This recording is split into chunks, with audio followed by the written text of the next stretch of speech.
students, this is Dr. Deepmana, Assistant Professor Mathematics, MLM College, Yamunanagar. Students जो आज का हमारा टॉपिक रहेगा वो रहेगा कपल्स, ठीक है।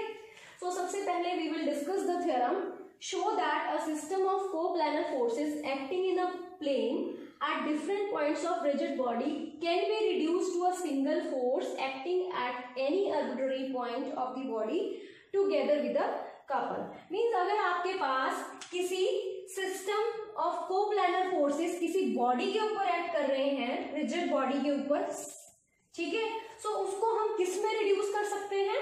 अ single force together with a couple. So ये हमने प्रूव करना है। This is very important result. ये इस चैप्टर में तो यूज हो रहा है, बाकी आगे जो हमारे स्टैटिक्स में चैप्टर्स आएंगे उसमें भी ये रिजल्ट यूज होगा, ठीक है।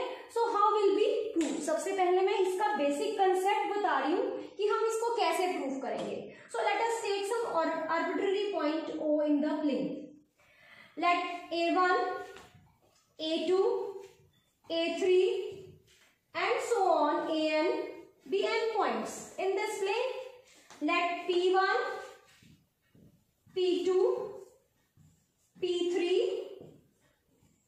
P4 and so on Pn be n number of forces acting on at these points A1, A2 up to An respectively। हम क्या करेंगे? इस पॉइंट O पे equal and opposite forces P1 apply करेंगे। P1 इस डायरेक्शन में और P1 downward direction में। अब जब मैं थ्योरी में लिखूंगी तो मैं लिखूंगी we will introduce two forces P1 and minus P1। ये जो डाउनवर्ड फोर्स है इसको मैं माइनस P1 लूंगी। अब हम क्या करेंगे? ये जो A1 है, लाइन ऑफ एक्शन है P1 की, इसको एक्सटेंड कर दूंगी, ठीक है। ये पॉइंट A1 है, इसको एक्सटेंड कर दूंगी और O से इसके ऊपर परपेंडिकुलर ड्रॉ करूंगी, OL1, ठीक है। अब जो आपके पास फोर्स P1 और P1 है, जो सिस्टम जो O पे एक्ट कर रहा है, इनका नेट रिजल्टेंट फोर्स तो जीरो होगा, ठीक है। They are equal and opposite in direction. जब इनका रिजल्टेंट फोर्स जीरो होगा तो ये इस सिस्टम के ऊपर कोई इफेक्ट नहीं डालेंगे। क्लियर? अब होगा क्या? इसके डालने से, इंट्रोड्यूस करने से हमारा एक फोर्स ये P1 और दूसरा फोर्स ये P1 minus P1 acting at O and P1 acting at L1 will form a couple whose moment is equal to P1 into OL1, ठीक है। and we are left with a single force P1 acting at O। तो O पे हमारे पास क्या आ गया? एक single force P1 जो किसके पैरेलल है? इस P1 के जो A1 पे एक्ट कर रहा था, और एक कपल आ गया। अब इसी तरह सिमिलरली आपके पास ये पॉइंट P2 है। अब P2 को अगर मैं इसकी लाइन ऑफ एक्शन को आगे एक्सटेंड कर लूं, यहां से एक परपेंडिकुलर ड्रॉ करूं L2 और यहां पे introduce equal and opposite P2 introduce करूं, P2 और P2, तो क्या होगा? ये P2 और ये P2 फिर से एक couple whose moment is equal to P2 into OL2 and we are left with a force P2 which is parallel to P2 at A2 at point O। तो इसी तरह से जब आप P3, P4 एंड Pn के लिए करोगे तो होगा क्या? O के ऊपर कौन कौन से फोर्सेस आ जाएंगे? P1, P2, P3, P4, P5 and Pn so on। अब ये जो सारे फोर्सेस O पे आ चुके हैं, ये कॉन्करेंट फोर्सेस हैं और इनका एक सिंगल रिजल्टेंट निकाल सकते हैं using theorem on resolved part. तो they are reduced to a single resultant force. और उसके बाद कॉम्बिनेशन ऑफ कपल्स बन जाएंगे। एक कपल यहाँ पे मिला था आपको P1 के साथ, एक कपल P2 के साथ, फिर P3 के साथ। All these are couples are passing through point O। इन सारे कपल्स को भी हम एक रिजल्टेंट कपल में रिड्यूस कर सकते हैं। हमने ये रिजल्ट किया था whose moment is equal to moment of algebraic sum of all the couples। सो ये हमारा कंसेप्ट रहेगा। एक सिंगल कपल आ जाएगा और एक सिंगल रिजल्टेंट फोर्स आ जाएगा। सो लेट अस राइट। सो आपके पास एक सिंगल रिजल्टेंट आ जाएगा और एक सिंगल कपल आ जाएगा। सो let us right the theory part here. So theory arbitrary point P1, P2, P3 up to n number of forces acting at point A1, A2 up to AN These are n number of forces acting at the points A1, A2 up to AN. अब उसके बाद हमने क्या किया था, introduce at O, introduce forces P1 at O, P1 comma minus P1 at O parallel to P1 at A1, जो A1 point पे P1 है उसके parallel. Since these forces are equal and opposite, therefore they will not produce any effect on the system of forces. ठीक है, यहां तक हम लिख चुके हैं. अब हमने क्या किया था, इस लाइन ऑफ एक्शन को P1 की एक्सटेंड किया था. Extend the line of action of P1 and draw perpendicular from O to the line of action of P1. That is क्या परपेंडिकुलर है, OL1. ठीक है, यहां तक हमने लिख दिया. अब देखो आगे. Now the force P1 at L1, the force P1 at L1 and minus P1 at O form a couple whose moment is P1 into O L1, force into perpendicular distance, and we are left with a parallel force P1 at O. Clear? So we are left with a parallel force P1 at O. So क्या हुआ, thus a force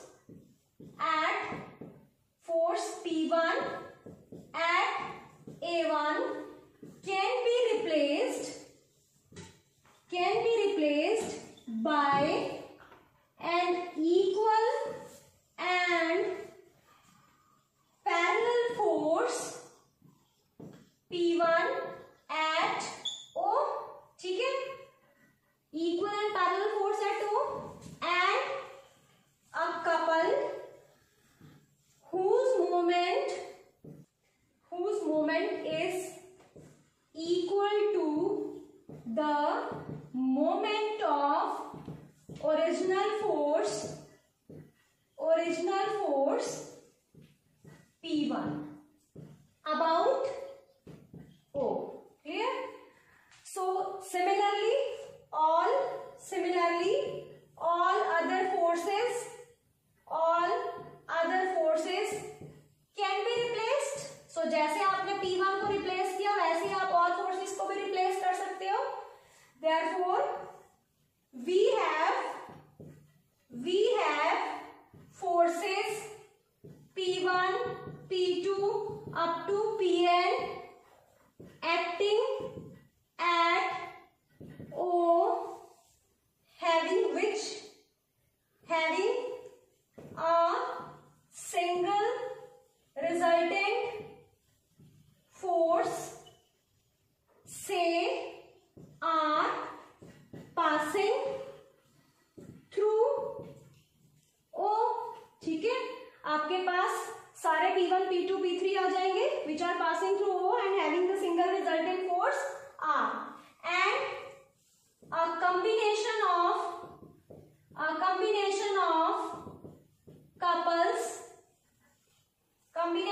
couples having a resultant couple couple of moment say G equal to a combination of couples which can be reduced to a single resultant couple of moment G whose moment G equal to algebraic sum of moments of all couples. ठीक है, सो आपके पास number of forces P1 acting at O which are having the single resultant force passing through O and a combination of couples which can further be reduced to a single couple of moment say G whose moment is equal to algebraic sum of moments of all the couples. Students, numericals करने से पहले एक remark या important result कह लो. If algebraic sum of resolved part of forces along two perpendicular line vanishes, then system reduces to a couple. अब ऐसा क्यों है? आपके पास अभी हमने थ्योरम की थी कि if there are n number of forces acting on a rigid body, then the system of forces can be reduced to a single force together with a couple. और अगर हम उस सिंगल फोर्स रिजल्टेंट फोर्स को zero prove कर दें तो system में सिर्फ कपल ही रह जाएगा. अब रिजल्टेंट फोर्स जीरो का मतलब ये है कि sum of resolved parts of resultant force along X direction zero and sum of resolved parts of forces along Y direction zero. So इसी का मतलब है टू परपेंडिकुलर डायरेक्शन. अगर आपके पास अब x डायरेक्शन में क्या होता है, r cos theta is equal to sum of resolved part of all the forces along x direction. So अगर r cos थीटा जीरो है और r sin थीटा जीरो है तो आपके पास रिजल्टेंट क्या आ जाएगा, जीरो. सो अगर रिजल्टेंट ही जीरो हो गया तो सिस्टम में क्या बचा, ओनली कपल. सो इसीलिए लिखा हुआ है then the system reduces to a couple. अब ये जो क्वेश्चन है this is based on the result. The forces P, 2P minus P, 2P act along the side AB, AB के along P, BC के along 2P, BC, CD के along minus P, CD के along minus P, DA के along 2P. Of the square ABCD, a force root 2P acts along each of the diagonals BD and CA. So diagonal BD is this, root 2P, and diagonal CA is this, root 2P. So show that the forces reduces to a couple of moment 4AP. So moment हम बाद में निकालेंगे, पहले we will show that the system reduces to a couple. System reduces to a couple means resultant force zero. Resultant force zero means sum of resolved parts of all the forces along x direction zero and sum of resolved part of all the forces along y direction zero. So पहले हम ले लेते हैं let R be the resultant force making an angle theta with x axis. So resolving along x axis. So जब resolve करोगे this is r cos theta, ठीक है. Resolve part of resultant along x direction is r cos theta. P makes an angle 0 with x axis, so P cos 0. 2P makes an angle 90 degree, so it is 2P cos 90. Minus P makes an angle 180 with x axis minus P cos 180. 2P downwards direction make ये total angle कितना हो गया 270 plus 2P cos 270. Now root 2P. What about this angle? This is a square, this is 45, so this is 135. So it is root 2P cos 135. Now what about this? इसको आगे की तरफ extend करो. Now this is 45. This is linear pair 180. So it is 180 plus 45. So it is root 2P cos 180.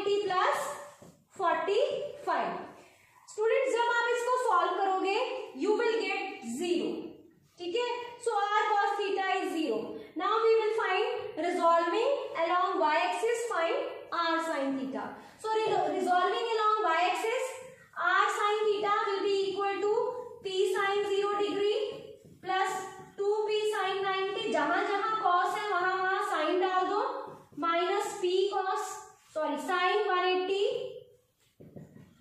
plus 2p sin 270 plus root 2p sin 135 plus root 2p sin 180 plus 45.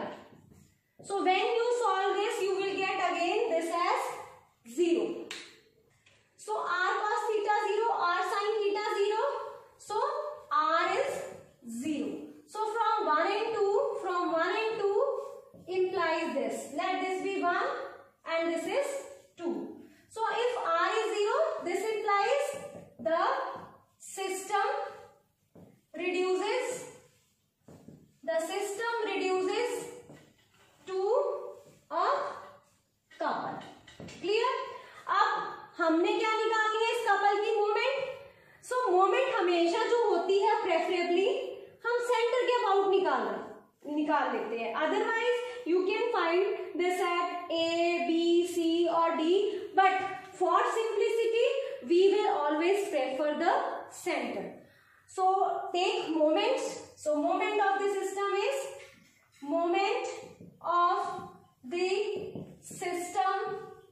is equal to algebraic sum of moments of all forces about, let us say, some point O center. So this is equal to P anti-clockwise, P positive into perpendicular distance. Let this be D. So this is P into D. Again 2P anti-clockwise plus into D. Again minus P anti-clockwise minus P into D. Again 2P anti-clockwise plus 2P into D. अब root 2p और root 2p की जो line of actions है along the diagonals वो O से पास कर रही है. सो इनका मोमेंट क्या हो जाएगा? 0. So we are left with 4p into d. Now what is d? d is perpendicular distance from origin on the sides of the square. So this is d, this is also d, equidistant होता है centre. So what about d? Side कितनी दी हुई है? 2a. So it is 2a, this is 2a और जो centre है वो exactly mid पे है. तो what is d? a. So d is a. So it is 4 पे a. This is the moment of the system. Students, next question. A, B, C, D, E, F is regular hexagon. Forces P, 2P, 3P, 2P, 5P and 6P acts along AB, BC, DC, ED and EF and AF. Show that the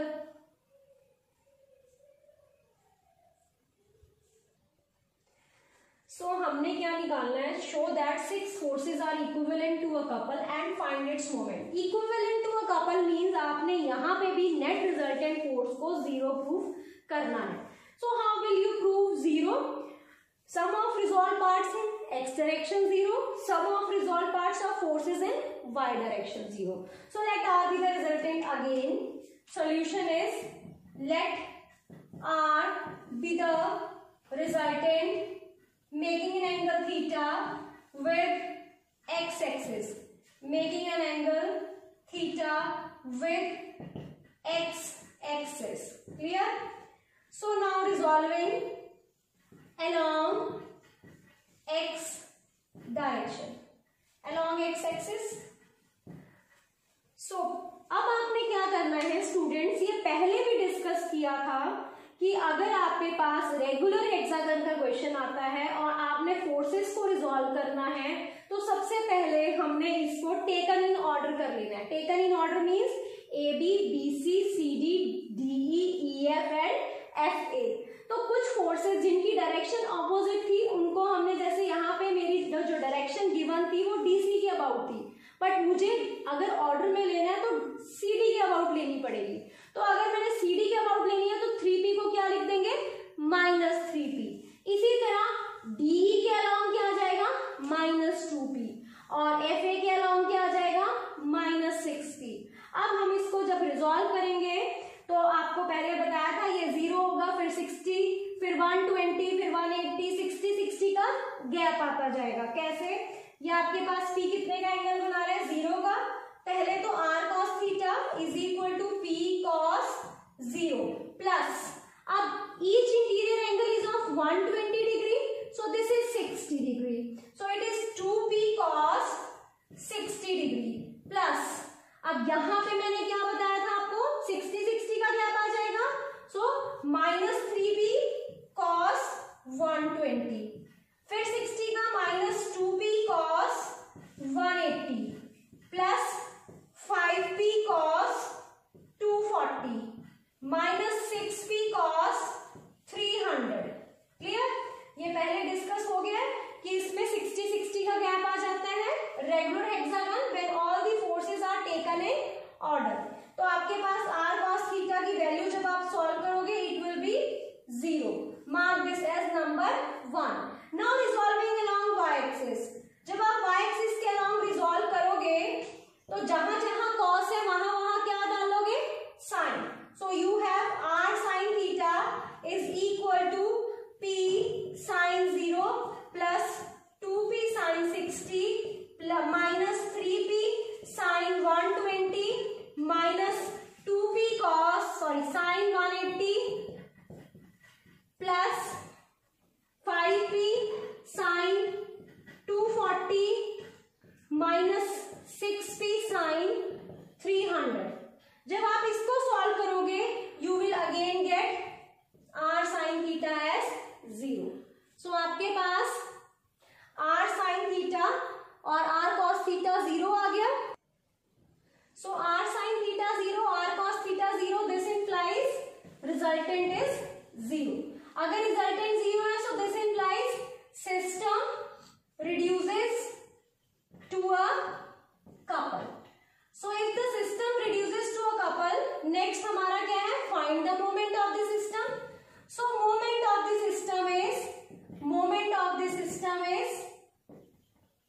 algebraic sum of moments of all forces about a point, point vertex पे कोई भी point हो सकता है, but for our convenience or for simplicity of the question we will always prefer origin, center. So about O, center of the about point O, center of the hexagon. So let D be the perpendicular distance, and because of regular hexagon, the symmetry of the regular hexagon, her centre से हर side पे जो perpendicular distance होगा वो क्या होगा, same. सो आपके पास D भी the perpendicular distance, यहाँ पे भी D, यहाँ पे भी D, सारी साइड्स पे centre is equidistant from all the sides.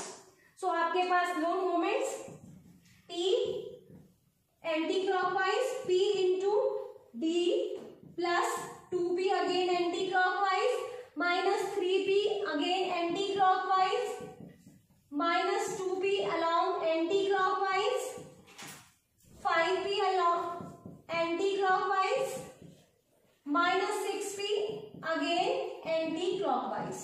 So 3 minus 3, so it is -8 plus 5 minus 3P times D. So this is the moment. Now we have to find this D.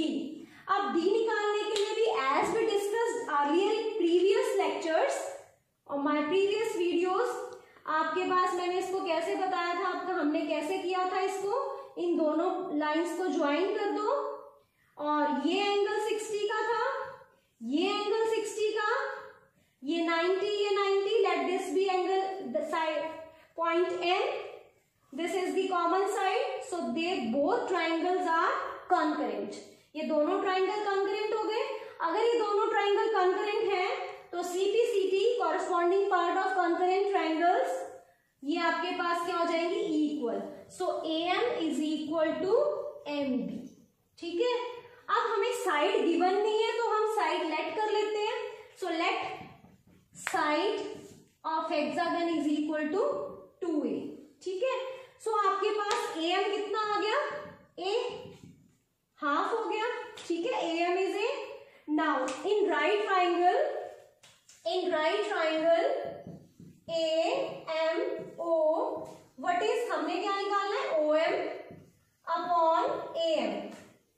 OM is perpendicular, AM is base, so this is tangent 60.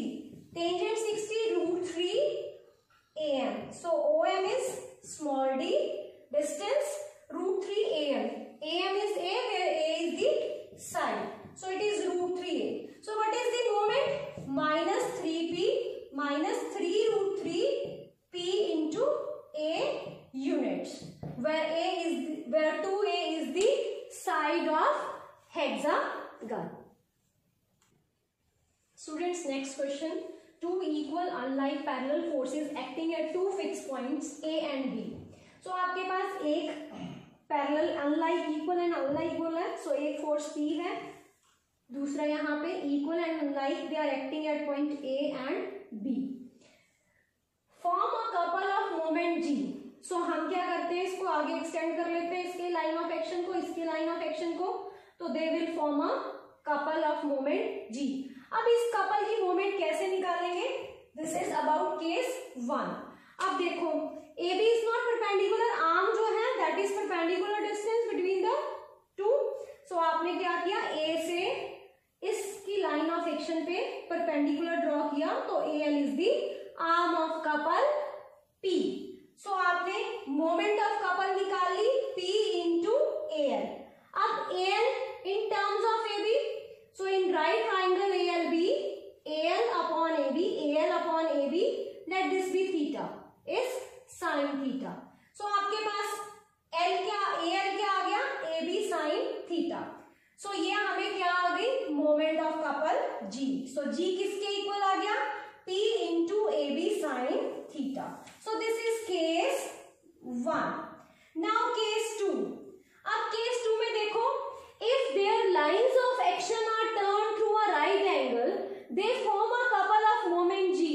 अब जो पहले theta पे था, theta से भी turn होके अब किस पे चला जाएगा, 90 प्लस थीटा पे, क्योंकि उसको 90 से टर्न कर दिया. तो moment of the couple when line of action are turn to 90 is P same into AB sin of theta is replaced with 90 plus theta. So now H is P into AB cos theta. अब आपने निकालना क्या है, show that they both act at right angles to AB. ठीक है. सो यहां से भी हमें हिंट मिलता है कि पहले ही आपने जो अपना डायग्राम है वो ऐसे नहीं बना लेना कि ऐसे एक इक्वल एंड अनलाइक फोर्सेस, एक नीचे की तरफ और एक ऊपर की तरफ, क्योंकि ये तो पहले ही फिर AB के परपेंडिकुलर बन जाएगा. सो ये तो आपका डायग्राम गलत हो जाएगा, क्योंकि ये तो लास्ट केस है. सो लास्ट केस में आपने क्या करना है, आपने उस कपल की मोमेंट निकालनी है जब ये जो फोर्सेस हैं, पैरेलल फोर्सेस P और ये अनलाइक पैरेलल फोर्सेस क्या हो जाएंगी, AB के परपेंडिकुलर. अब अगर ये अनलाइक पैरेलल फोर्सेस AB के परपेंडिकुलर हो जाती हैं, तो आपके पास मोमेंट क्या आएगी इस कपल की, P force into perpendicular distance is AB.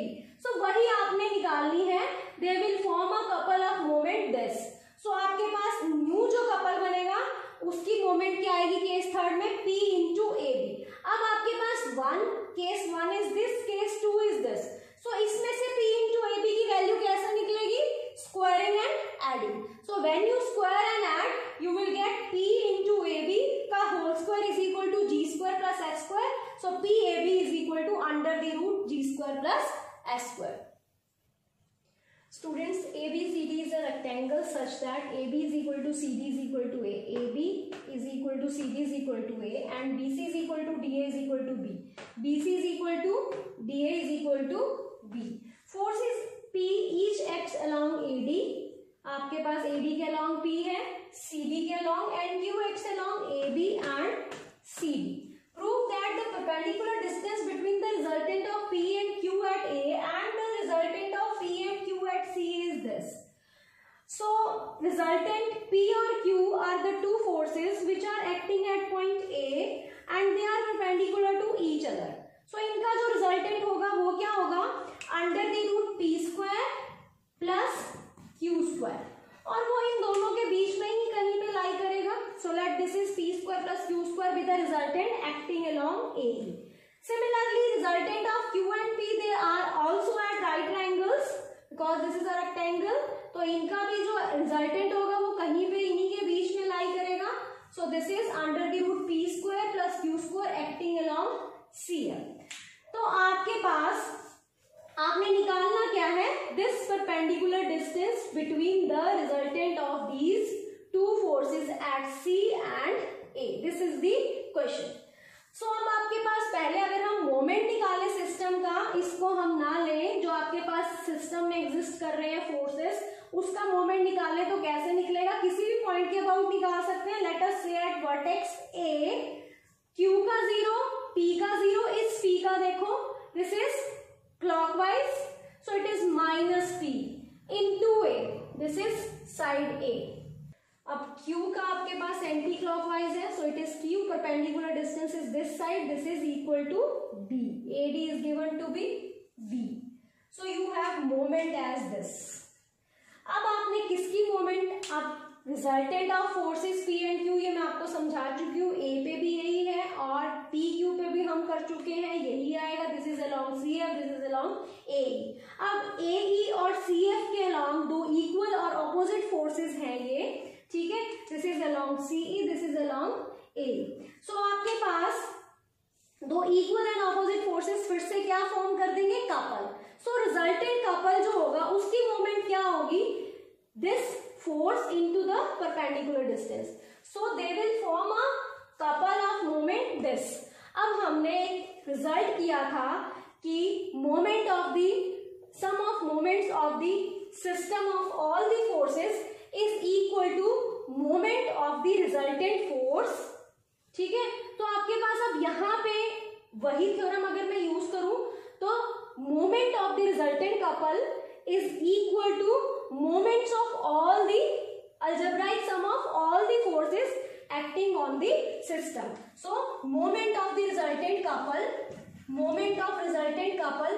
अब resultant couple कौन सा है इसमें, ये जो आपने इससे बनाया under the root P square plus Q square. So moment of the resultant couple is equal to sum of moments of the forces acting on system. So वो आपने निकाला था. So from 1 and 2 they both are equal. So यहाँ पे आपका क्या निकल आएगा, P which is equal to minus PA plus QB upon under the root P square plus Q square. So यहाँ पे moment of resultant system लिख दो, resultant couple लिख दो, और sum of moments of forces acting on the system is minus PA plus QB. So small p आपके पास आ जाएगा minus PA plus QB upon under the root P square plus Q square. So this completes the question. So students, thanks for watching the video.